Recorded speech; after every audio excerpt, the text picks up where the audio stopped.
The Weekly Wrangle. It's going to take a couple seconds here to update all the various social streams. It's kind of hard to say. But we are live. And also, feel free to add in comments as we go along because I'll be checking it out here on the side. For today, I do have some interesting things when it comes to industry news, some job opportunities, as well as perhaps some art reviews towards the very end. So I know we haven't actually gone over news in a little while, so I figured that'd be kind of a fun thing to do.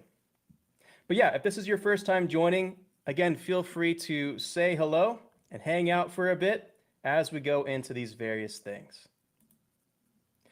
So before we get started though, I want to let you know that I just got done releasing Hair and Fur 1, Pinky the Pig. This course is perfect if you're trying to study hair and fur in Houdini. And what's cool about it is that the techniques that I talk about in here are unique in the sense that it's not your typical workflows. I always try to add in something a bit different than what you've seen before.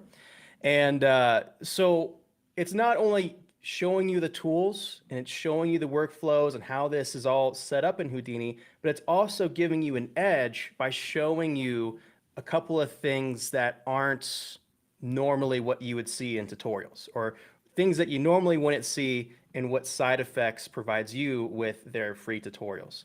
So I really try to go that extra mile. And here we have Pinky. We talk about shading, rendering, lighting, as well as vellum simulations, clumping. There's some interesting techniques for that. So if you're into hair or into CFX, it's definitely worth checking out. Okay. Hey, Kyle. Thanks for joining. I appreciate it. So let's start talking about a few different things that are happening here in the news. If you haven't heard, Pixar's RenderMan 25 has been shipped, and this has been a long-awaited release because it features both a denoiser as well as various XPU improvements. It's actually this has me very tempted to try out RenderMan going into the future. I've used RenderMan before, it's been a little while, but with this denoising paired with XPU, it seems very promising. In addition, there's been better support for light path expressions, different AOEs that you want to export from RenderMan. I suppose it's been kind of an issue in the past in trying to integrate RenderMan with certain compositing workflows. So there's been some improvements on that, which is nice. And there's all kinds of additional things that you can check out right here. Some USD improvements, new patterns. So I'm always a big fan of having patterns. If you've watched my Shading Techniques 3 course, you'll know that patterns can make their way into an interesting workflow for adding small detailed detail to your textures. And so when render engines do that, that's something I always like to see. But anyway, that is definitely cool, definitely worth checking out if you haven't seen that before. Also, the Mario film has been doing quite well, exceptionally well actually, because it's been the highest grossing video game based film ever. So I think before this, Warcraft from Blizzard, the Warcraft movie was the highest grossing video game film or film based on a video game ever. And now Mario here has surpassed that, which is cool. So it's no surprise that in the future, they're going to be doing more of these Mario based films. And I'm really happy to see that. I think that the CGI in these movies is really great. I think that, it just looks cool. It looks fun. There's all kinds of hair simulations and fire simulations and all the fun things that we all like to do in these movies. So I'm happy to see that they are going to be taking this further and making more movies as time goes on. So that's a couple of news headlines right there. I also want to let you know that this week, Houdini is hosting a Houdini Hive. So FMX 2023. And I believe that is going to be out in Europe I know that's rather broad, but if you're European, you might be able to make your way to this event more easily. So there's a lot of cool talks coming up, though. Specifically, I'm really interested in seeing what Moritz and Paul have been up to in creating the machine learning toolkits. There's actually been a couple of videos posted recently on how to integrate AI within Houdini. So definitely be sure to look up those videos. I believe if you just look up Intagma, I think that Moritz has been posting that on Intagma. And that's going to be really cool, but there's also all kinds of other great talks here as well. So the making of CG animals, that's great if you're into CFX and hair and fur and whatnot. There's also more things on AI, the work of art in the age of AI, and it goes on and on. But definitely be on the lookout, even if you're not going to FMX, be on the lookout for these videos after FMX is finished because these look like very interesting topics. Along with that, there's been a lot of presentations, a lot of presentation videos posted for GDC. And so if you haven't checked out this yet, I think that this is pretty interesting. There's some talks from Blizzard. There's some stuff from Appeal Studios, Rainbow Studios, and some, as well as some updates on things that are happening on Side Effects Labs.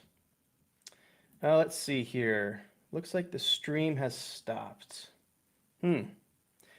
Well, that's not ideal. But let me take a look at this real quick.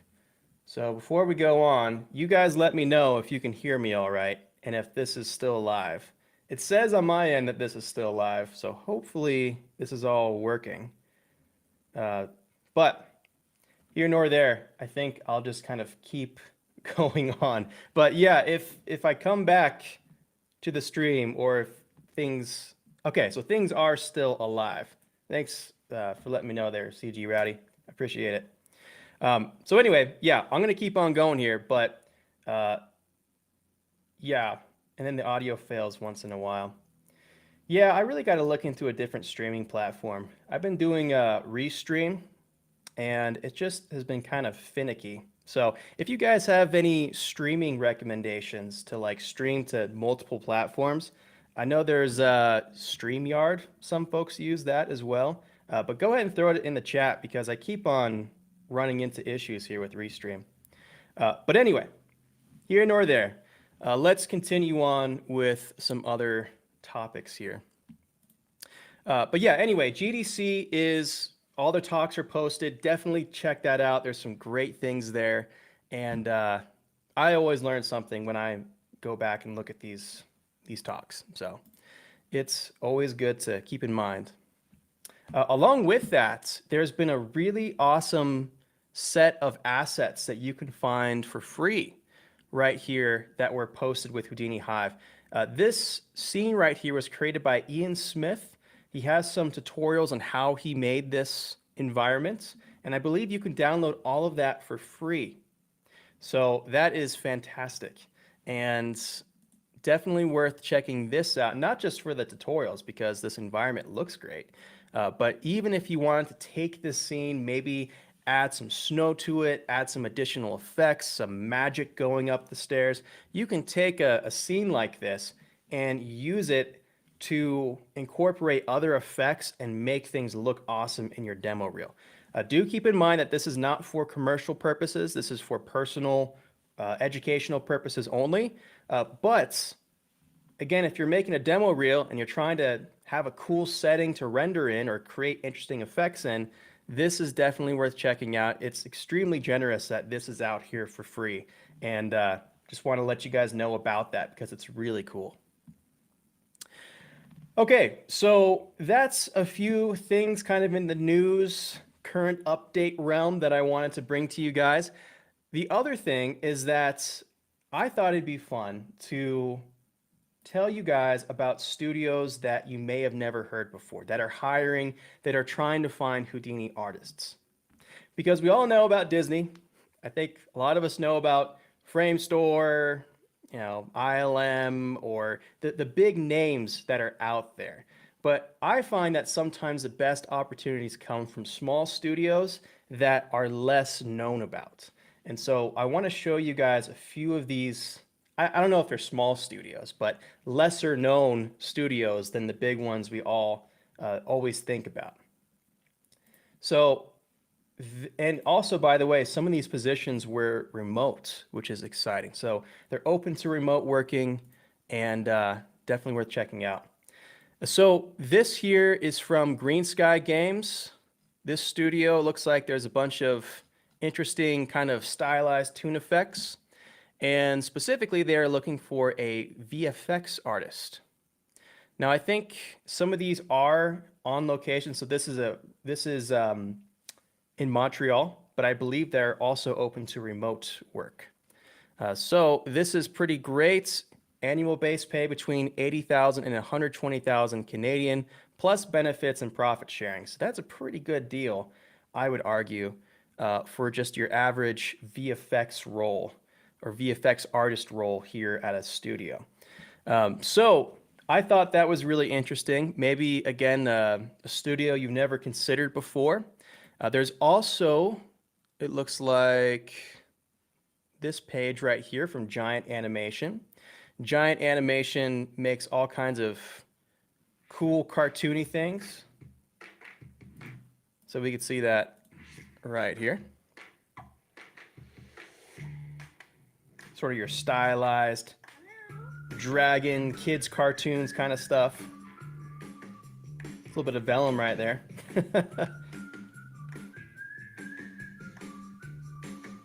But you know, these kind of studios, they could provide awesome opportunity. It's not always necessarily the first place people go when they're trying to find jobs, but I find that honestly, they provide really awesome opportunities for a lot of people.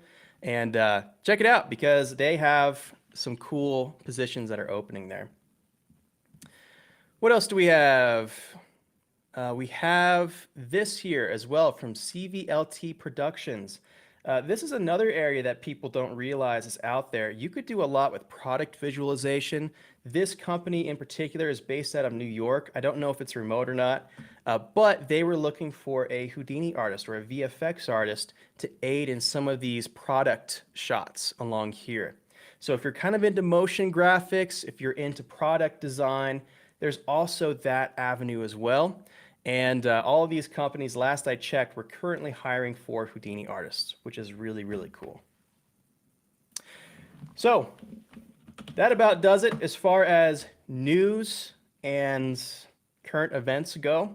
Let me know if you guys want to see more of the news and current events. I'm still trying to find the right formula for these wrangles and trying to figure out the sort of content you guys are interested in. Anyway, I do want to wrap things up today by trying to go through a few different artworks here and switch gears to talk about some art critiques. And also, just a total disclaimer, I haven't seen any of these art pieces ahead of time. So I'm seeing this all for the first time with you guys. So this is Sleeping Oak. This is done by Francis Purin. Let's go ahead and check it out. Looks like a forest scene. Very cool. One of the first things that, oh, nice. And you got a little yawn from that tree. I really like this project. Let's check it out one more time. So yeah, look at this project. Look at all the different cobwebs. Look at the mushrooms here. All the detail on this tree. This is really great. There's a lot of good things happening here. I love the spooky atmosphere as well. A lot of times when you have a project and you're trying to add depth to it, you'll want to have things in the background that you really can't discern. And that's what's happening here with these other little trees in the forest. And so you could have just done this without those trees, but I feel like having the trees in the background adds more of that depth. It brings you further back into the frame. And so as you're working on your projects, I think that's one thing you can take from this is that you don't need to always specify the detail of things in the back, but sometimes just having something will add in that depth. Let's also move forward a little bit to right about here. Talk about the lighting. Lighting's really cool. Things are backlit. We have volumetrics. We have colored lighting as well. And I do like it when there's colored lighting because it definitely can create kind of a vibe or a mood, especially when you contrast that against these orange emissive objects. And let me ask you a question. If you were to have these emissive objects and you were to color it more of a teal color, do you think that these butterflies would stand out as well? I don't think it would, because everything else in this frame takes on that teal color that comes from the lighting. And when you have that color contrast, that can help in directing the focus towards the subject right here.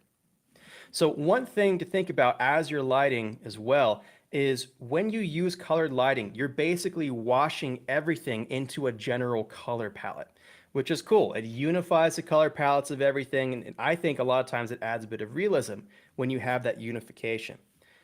But then, if you want to emphasize, you contrast it like what we have right here with an opposite color, like a orange or something on the other side of the spectrum.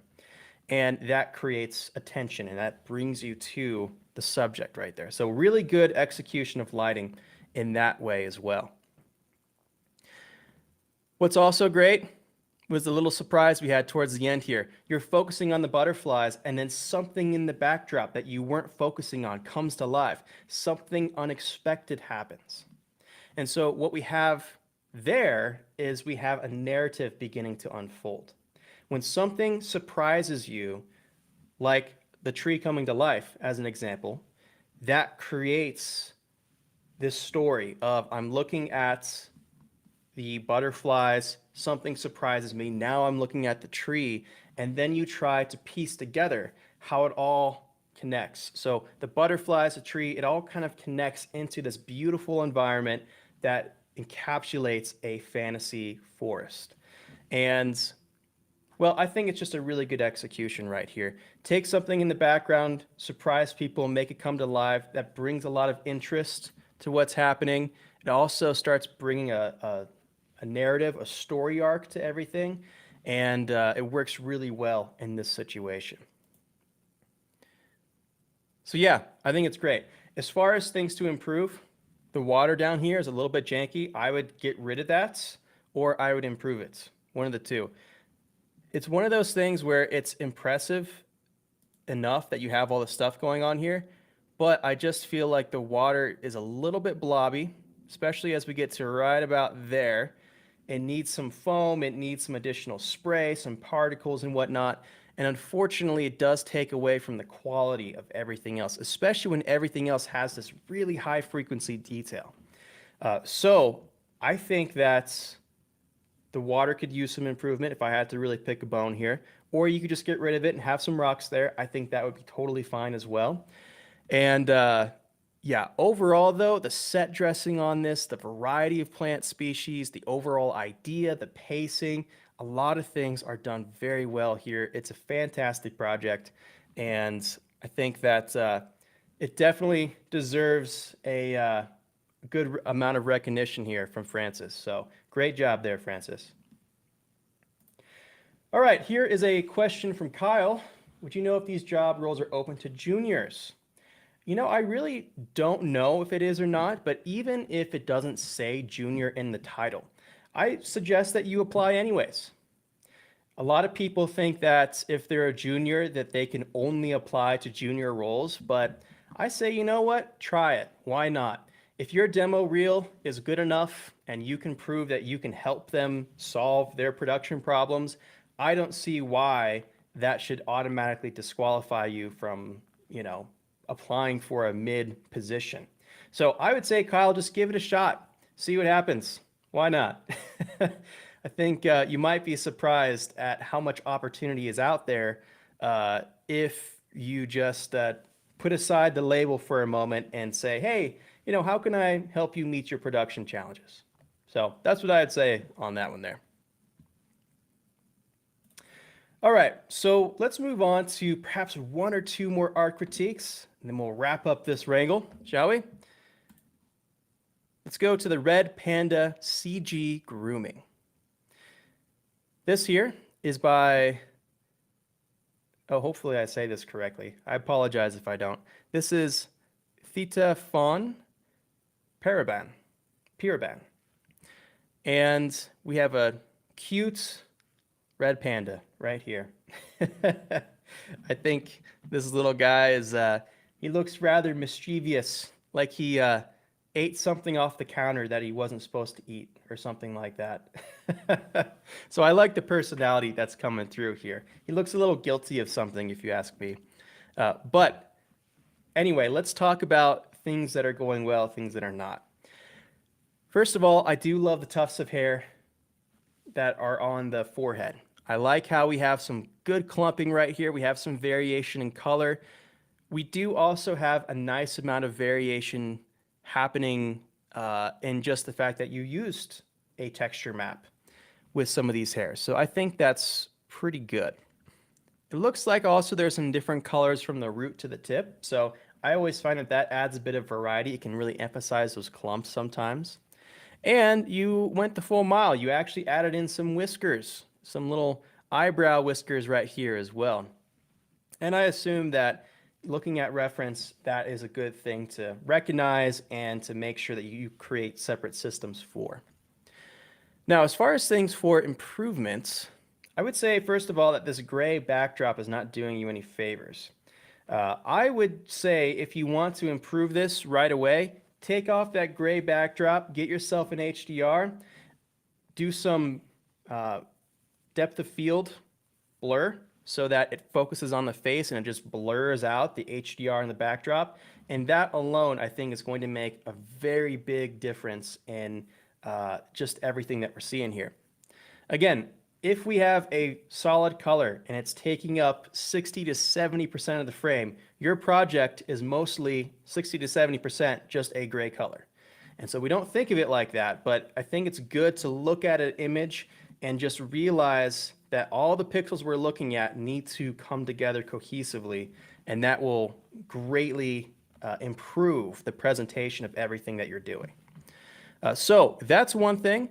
The other thing as well is I noticed that we do have some clumps here, but it looks like some of these hairs are parallel to each other. And so like if we go here to the ears, one of the things I talk about in my hair and fur course is that hairs never, for the most part, are just completely parallel for their entire length. They cross over like this. They crosshatch, right? Even if it's just a little bit. And so getting these hairs to not be parallel to each other and to go like that also is going to make a massive difference. You could do some of that with the frizz, but I find that if you want to keep your detail without everything just going all poofy looking, then the best way to get that detail or to keep that detail is just to use a bend operation with the guide process node and to just kind of bend it like that so that it kind of cross hatches. So that's what I would say would improve some of these hairs along here. And if you do that, it'll also increase a lot of the detail in the tufts as well. So yeah, I would say that's definitely one thing. And you know, beyond that, I would have to honestly take a look at some reference and see what exactly red pandas look like, because off the top of my head, I think I know what a red panda looks like, but I would really need to see some documentation on the actual details to advise you further. But anyway, this looks really cool. I like the character. Great job. And, you know, congrats on posting this and putting it out there.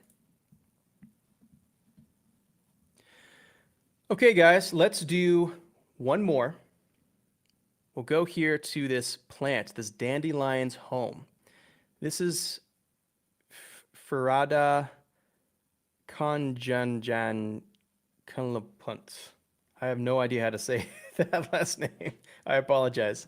But this is a cool little dandelion project.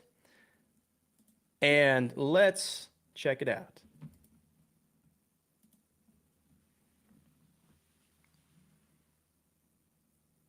Okay, so just a nice little still life, little pan of a still life. I think this is cool. I also like, by the way, the fact that this is a video and it's not just a still render. I think when things are a video, it just feels more alive. Even if you do just a simple pan like this, it just makes you feel like you're more immersed in the world that you're trying to create. So that, I think, is a good decision here. Let's take a look at these dandelions themselves. The fact that you made a dandelion in Houdini procedurally, I think is really cool. I think a dandelion's a great procedural modeling experiment. I think it's shaded really well too. It feels light, it feels fluffy, which is what you want. And it looks like we also have some supporting plants. So it's not just a dandelion. We also have some leaves here, some little extra buds, and all those sort of things go a very long way. So the lighting is also really great. I like how you have multiple dandelions. There's a lot of layering happening. We have a highlight here, and then we have a highlight here, highlight back there. That all creates layering as you go back. And again, I think it's always a fairly good thing to aim for that depth, like you can reach back into the frame. And so having that layering there is working really nicely. One thing I would say though, is that the dandelion is cool and it's interesting, but if we copy it, 4 or 5 times, I feel like these other copies need to be slightly different, or at least I think it would help if we had different plants in here, or if we did something to the dandelions that made them feel a little bit different. I know that this is trying to show off that this is a procedural model that you can create all kinds of different variations, but I still think just from an artistic perspective that the repetition here isn't helping you as much as variety would if you created different variants of the plant species or the colors or something like that as it was copied into the background. Also, I think that the bronze gold platform could use a bit of detail. If you just took a noise, added a little bit of a bump to that, I think that would be nice. I mean, or just even some scratches, something like that. Nothing too crazy though. I think it is nice to keep that clean look. I do like the way that the table's looking right here. But if you did add a bit of that detail here along the platforms, I think that'd be nice. Even if you added just a little bit of imperfections on the glass too. You could just have some roughness of, I don't know if like a fingerprint would be good, but just tiny little micro dents or micro scratches in glass. I think that this would add a lot of detail in a subtle but very effective way. So yeah, really cool. I like the fact that, again, it's a video. You're presenting these procedural models. A lot of times when people present procedural models, they don't actually go through the hassle of trying to shade everything and light everything and turn it into a scene. So I think what I appreciate the most about that is that you did try to take it that extra mile and that you did care. As you guys are making your demo reels, what you want to show people is that you care, is that you're not just there to, move some sliders around, but you're here to try to make something really presentable and interesting to show on your demo reel. And so taking it that extra level, doing a quick render like that, doing a little bit of shading and lighting, I think it goes a very, very long way, even if all you're trying to show is that you know how to procedurally model something. So just keep that in mind when your demo reel. It's not always only about showing people that you can do something. It's showing people about what you care about and that you're into this, that you want to create beautiful imagery, right? So I think that's an important thing to do. All right, so there you have it, you guys. That is a big old smorgasbord of stuff here for the Weekly Wrangle. Again, I'm kind of experimenting with this format, so let me know what you think. And, well, for next month, I will be doing the same thing that we did here, I guess. So some news, some art reviews.